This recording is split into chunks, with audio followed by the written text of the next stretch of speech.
Salut à toi, j'espère que tu vas bien, que tu es en pleine forme. Bienvenue dans la série Les Wake Up Calls, une série pour booster et inspirer ta vie. Aujourd'hui, voyons 8 signes qui prédisent que tu vas réussir en tant qu'entrepreneur.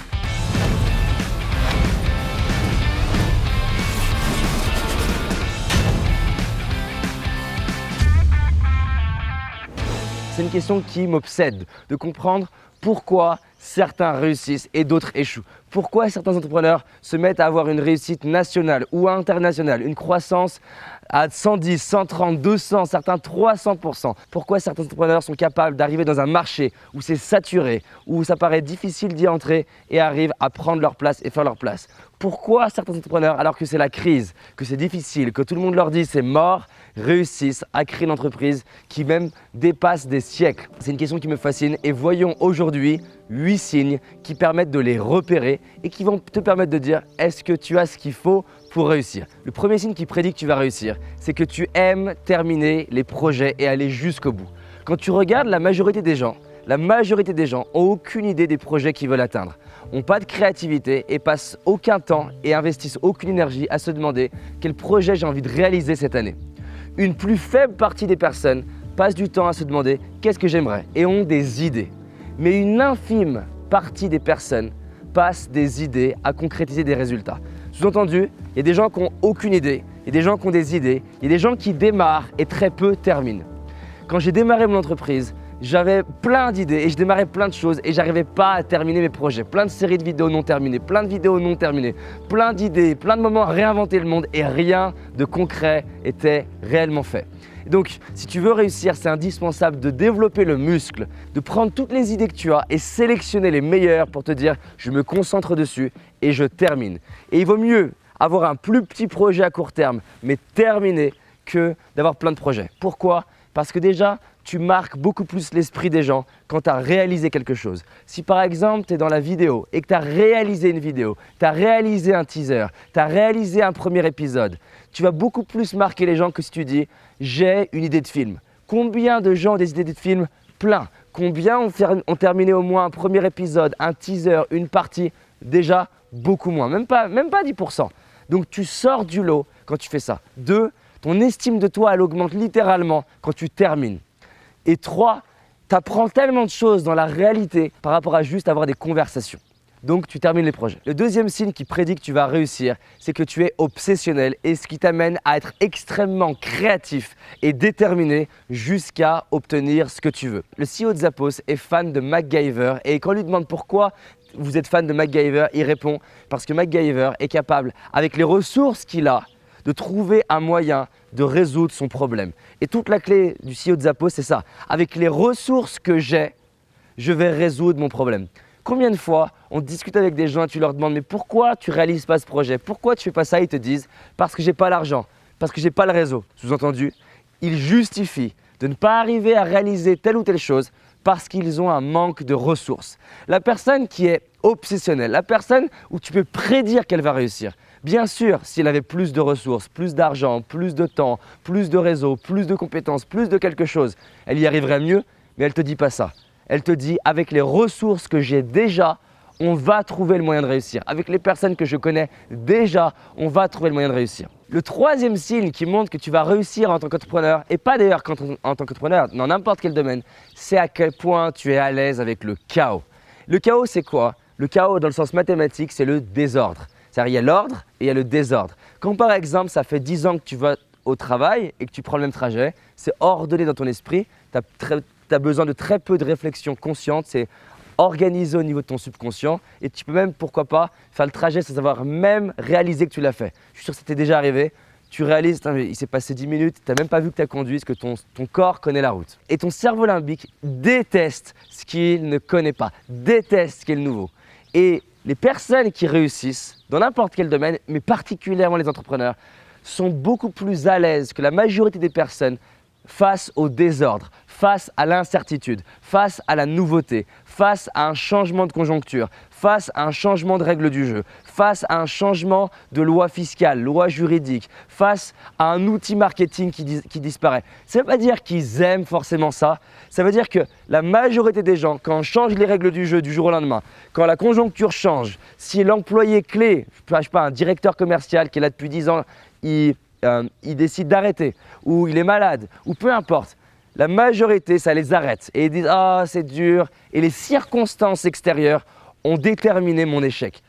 La personne où tu peux prédire qu'elle va réussir, ok, c'est difficile, ok, ça fait chier, même si pourquoi pas ça la met en colère, mais elle est beaucoup plus à l'aise que la moyenne des gens pour réussir. Et donc, il y a une corrélation directe entre ta digestion au chaos et ta capacité à produire des résultats de plus en plus élevés. Le quatrième signe qui prédit que tu vas réussir, c'est que tu as des objectifs qui sont grands, ambitieux, qui sont précis, plus précis que la moyenne des gens et surtout qui se précisent et qui sont inspirants pour toi. Et j'insiste, pour toi, pas pour les autres, pour toi.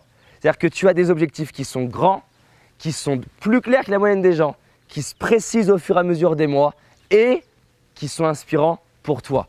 On a l'exemple d'Elon Musk qui a envie de mourir sur Mars. C'est-à-dire qu'il veut mourir sur Mars, passer son dernier jour sur Mars. Il a envie d'amener 1 million de personnes sur Mars. Alors encore une fois, c'est un cas extrême. Mais quand tu es animé d'un rêve et d'un objectif à ce niveau-là, tu ne mobilises pas la même énergie quand tu te lèves le matin. Tu n'es pas « Ah, vivement la retraite ». C'est important d'avoir des objectifs qui t'inspirent. Alors, juste pour préciser grand, pas besoin que tu te forces à que ça soit grand. C'est souvent une conséquence. Ce qui compte, c'est que ça soit peut-être un peu plus grand que ce que tu as l'habitude. Et encore une fois, Elon Musk n'est peut-être pas arrivé tout de suite avec cet objectif-là. Et encore une fois, Elon Musk, c'est un peu un extraterrestre. Je suis sûr que lui, il vient de Mars en réalité. Mais pour la majorité des personnes, c'est au moins de stretcher un petit peu, de tirer un peu cet objectif pour avoir un truc un peu plus grand. Mais surtout, le mot-clé, c'est que ça t'inspire. Le cinquième signe qui prédit que tu vas réussir en tant qu'entrepreneur, c'est que tu es toujours, et j'insiste sur le mot toujours, tu peux le marquer en clignotant sur ton calepin, et tu peux te le graver, tu fais un tatouage qui clignote, toujours en train d'apprendre, toujours en train d'apprendre. Tu regardes la majorité des personnes, ils décèdent à 25 ans ou à 23 ans.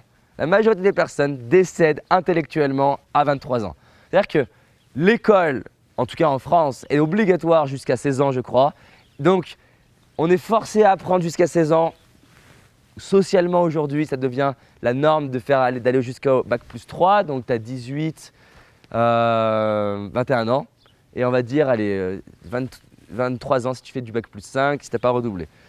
Donc, entre 20 ans et 25 ans pour les plus longues études, les gens décèdent après. Pourquoi? Parce que la majorité des gens arrêtent d'apprendre. C'est malheureux de discuter avec des médecins qui n'ont pas de plus de connaissances que ce qu'ils ont appris dans leurs études. Alors, si tu les racontes qu'ils ont 30 ans, bah, ils se sont périmés de 5 ans. Si tu les racontes à 50 ans, ou à 60 ou à 70 ans, c'est compliqué. Alors qu'à l'inverse, tu vois d'autres médecins et la personne a 90 ans, elle est toujours en train de lire, d'apprendre, faire des expériences, faire des tests, voyager, poser des questions. Et tu sens, pour revenir à ma clé numéro 1, elle est obsessionnelle. Obsessionnelle dans l'idée, toujours faire plus, toujours faire mieux, mais je vais y revenir. Et donc la clé, c'est d'être toujours en train d'apprendre. Donc trouve le moyen d'apprendre et apprends en permanence. En permanence. Le sixième signe qui prédit que tu vas réussir, je ne suis pas en train de dire que c'est une caractéristique qui est bonne ou mauvaise, mais je peux juste que constater que l'ensemble des gens que j'ai interviewés qui ont des gros résultats, ils ont ça plus ou moins développé, plus ou moins assumé, plus ou moins exprimé, mais ils l'ont tous d'une manière ou d'une autre. Et encore une fois, j'ai des points de vigilance avec ce trait de caractère parce qu'à l'extrême, tu peux être chiant. Mais je vois une forme d'obsession à quelque part être le meilleur. Alors ça prend plusieurs formes. La meilleure forme selon moi, c'est quand la personne, ce n'est pas vis-à-vis des autres, c'est vis-à-vis de soi-même. Elle a envie de donner le meilleur. Mais globalement quand même, si je dois être objectif, la plupart… Alors la version extrême, c'est je veux défoncer tout le monde. La version un peu plus soft, c'est que j'aime beaucoup mieux, c'est je veux faire mieux que ce qui existe dans le monde. C'est-à-dire, ok, ce film-là, c'est bien, mais on peut faire mieux, on peut faire plus inspirant, ça m'inspire.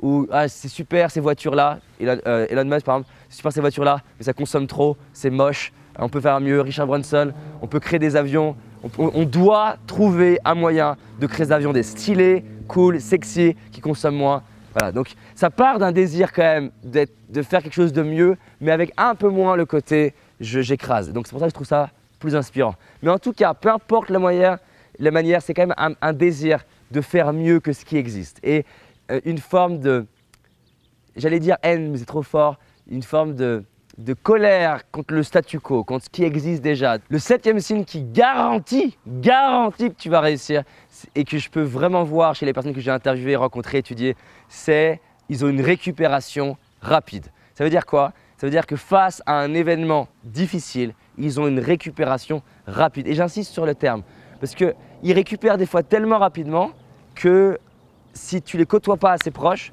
tu peux même avoir l'impression qu'ils ne sont jamais affectés et tu peux du coup les mettre sur un piédestal et croire que c'est des super-héros. Quand tu les côtoies plus dans ta intimité, tu vois qu'ils sont affectés. Mais la manière dont ils l'appréhendent, la manière dont ils le gèrent, la manière qu'ils ont de le gérer et surtout le temps qu'ils mettent à récupérer. Comme tu imagines si un combattant ou quelqu'un qui s'entraîne dans les arts martiaux, comme s'il avait une récupération plus rapide. Elle est beaucoup plus rapide que la moyenne des gens. Ça ne veut pas dire qu'ils ne sont pas affectés, ça ne veut pas dire que ce n'est pas difficile, au contraire. Parce que vu qu'ils se confrontent à des difficultés qui sont complexes, élevées, rapides, avec des enjeux de dingue, c'est énorme ce qu'ils ont comme contrainte. Mais ils récupèrent rapidement d'une attaque média, ils récupèrent rapidement d'une faillite, ils récupèrent rapidement de, je sais pas, une énorme erreur qu'a fait leur collaborateur. Ils récupèrent rapidement d'un changement de conjoncture. Parce qu'il y a 7 facteurs extérieurs à l'entrepreneur qui peuvent écrouler l'entreprise dans le business. On le voit typiquement dans les séminaires business, 7 facteurs qui ne dépendent pas de l'entrepreneur, qui peuvent écrouler l'entreprise d'un entrepreneur. Maintenant, quand tu connais les 7 et que tu récupères rapidement, les chances que ça t'arrive sont beaucoup plus faibles et les chances que tu le transformes en opportunité sont énormément élevées. Quand je dis récupérer rapidement, ce qui est fascinant, c'est qu'un entrepreneur moyen, en cas de crise, il décède. Pas physiquement, sa boîte. Un entrepreneur qui est bon, en cas de crise, il survit. Un entrepreneur qui est excellent, en cas de crise, il grandit. Et c'est vraiment la distinction qu'il y a entre les trois. Et la 8e chose, et c'est super important que je peux observer chez les personnes qui réussissent en tant qu'entrepreneurs, ils aiment le jeu. Ils aiment le jeu. Mais vraiment, aimer un jeu, c'est aimer tout ce que ça implique.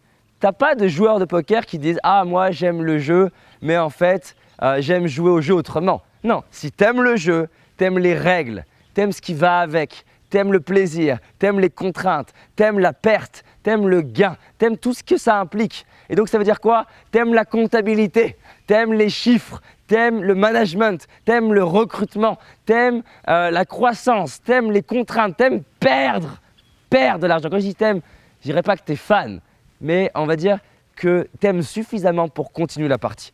Si tu veux être un excellent joueur de poker, j'ai pu accompagner un champion, enfin je ne sais pas si on dit champion, un top joueur en poker. Ça veut dire qu'il aime perdre, mais par rapport à la moyenne des gens, ça ne l'arrête pas de jouer, il continue. Et les sommes qu'il peut perdre en un mois feraient peur à beaucoup de gens. Et tu ne peux pas gagner si tu n'es pas au moins prêt à perdre et OK de perdre. Ça ne veut pas dire que tu acceptes ça comme l'éventualité que tu veux, mais si ça arrive, tu n'es pas dépressif. Et donc, ils aiment le jeu, ils aiment les chiffres, ils aiment s'intéresser à leur entreprise. Parce que la majorité des petits entrepreneurs, qu'est-ce qu'ils veulent? Ils veulent juste produire le produit, mais ils ne s'intéressent pas au business. Les entrepreneurs qui réussissent s'intéressent presque plus au business qu'au produit. Donc, tout ce qu'il y a autour, le marketing, le recrutement, les process, la comptabilité, les chiffres, tout ce que ça implique. Bien sûr, pas forcément directement, ils vont se recruter, s'entourer de gens qui excellent là où ils n'excellent pas. Mais il y a une vraie différence entre l'abdication et la délégation. L'abdication, c'est « Ah, j'ai trouvé Richard qui va gérer ma comptabilité, je lui donne mon tas de factures et je lui jette dessus. » Et là, je suis serein jusqu'à ce que je réalise ce que Richard a fait et que je pète un câble. Ça, c'est l'abdication. La délégation, je m'entoure de gens qui excellent, mais je suis je ne sais pas si le mot c'est surveillance, mais je reste en tout cas en présence par rapport à ce qui est fait et du coup je monte en compétence avec la personne. Donc voilà 8 signes qui prédisent que tu vas réussir. La bonne nouvelle de ça, c'est que chacun de ces signes sont en fait des facteurs et chacun de ces facteurs, tu peux les développer, tu peux les apprendre, tu peux les muscler, tu peux les entraîner. Alors résumons ce qu'on a vu ensemble. Le premier facteur, c'est que tu aimes terminer tes projets. Tu vas jusqu'au bout de tes idées, tu as beaucoup d'idées, tu sélectionnes les meilleures et tu les termines. Et la récompense de terminer, c'est de pouvoir en démarrer une nouvelle. mais c'est la récompense. Le deuxième signe, tu es obsessionnel et créatif. Tant que tu n'as pas réussi à atteindre ce que tu veux, tu vas tester tous les moyens possibles, contacter tout le monde sur cette planète, tu vas y mettre toute l'énergie, tu vas être prêt à échouer, à être critiqué, à être humilié, tant que tu n'as pas atteint ce que tu veux. Tu es obsessionnel pour atteindre ce que tu veux et créatif dans ta manière de le faire. Troisième signe, tu es à l'aise avec le chaos, à l'aise avec les difficultés. Donc, quand je dis à l'aise, c'est pas dire que c'est agréable, mais tu es beaucoup plus à l'aise que la moyenne des gens et surtout, tu es plus à l'aise que l'année dernière. Le quatrième signe, tu as des objectifs et des rêves qui sont grands, qui sont de plus en plus clairs et qui t'inspirent, qui te donnent de l'énergie et qui t'inspirent toi, pas le monde. C'est un autre facteur sur lequel on travaille, de véhiculer ta vision d'une manière à donner envie à tes équipes et à tes clients et au monde de t'accompagner et créer ta vision avec toi et réaliser ta vision, comme l'a fait Martin Luther King. Le cinquième signe, tu es en permanence en train d'apprendre, peu importe la manière, que ce soit en train de lire, en train de te former, en train d'écouter. Et ce que moi je conseille, c'est un mixte. Lis, fais des séminaires, mets-toi dans un mastermind, fais-toi coacher, aie des mentors. C'est le meilleur moyen d'avoir plein d'inputs différents, plein de manières d'apprendre. Ton cerveau adore ça. Le sixième signe qui prédit que tu vas réussir, c'est que tu aimes apporter plus de valeur que ce qui existe aujourd'hui. Tu es obsessionnel dans l'idée de faire mieux que ta compétition, que tes concurrents, d'apporter plus de valeur, de répondre aux problèmes du monde. C'est-à-dire, la question qui t'obsède, c'est comment faire mieux que ce qui existe déjà et tu ne te contentes pas du statu quo et de ce qui existe. Tu sais à l'intérieur de toi, on peut faire mieux, je dois faire mieux, j'agis pour faire mieux. Le septième signe, tu récupères rapidement de tes blessures. Pas des blessures physiques, mais des blessures psychologiques ou entrepreneuriales. Tu récupères rapidement d'une faillite, tu récupères rapidement d'une critique, tu récupères rapidement d'un licenciement, tu récupères rapidement de toutes les difficultés qu'implique le parcours, je dirais plutôt l'aventure entrepreneuriale. Et le huitième signe, tu aimes le jeu de l'entrepreneuriat. Combien de fois je vois des personnes qui disent « Ah, je veux entreprendre », mais ils n'aiment pas l'entrepreneuriat, ils aiment le fantasme de l'entrepreneuriat. Ce qu'ils veulent, c'est tuer le boss. Ce qu'ils veulent, c'est une illusion de liberté. Ce qu'ils veulent, c'est avoir que de la flexibilité. Mais en fait, elles n'ont aucune idée de ce que ça implique et de tout ce qu'il y a qui est horriblement chiant pour la majorité des gens si tu n'aimes pas réellement le jeu et tout ce que ça implique. Donc là, ça veut dire aimer la compta, aimer le recrutement, aimer le management, aimer les process, aimer le commercial, aimer le marketing, aimer le vrai entrepreneuriat et non pas le fantasme. Donc si tu as aimé cette vidéo, clique sur le bouton j'aime, sur le bouton partage, abonne-toi en cliquant sur la cloche pour recevoir la vidéo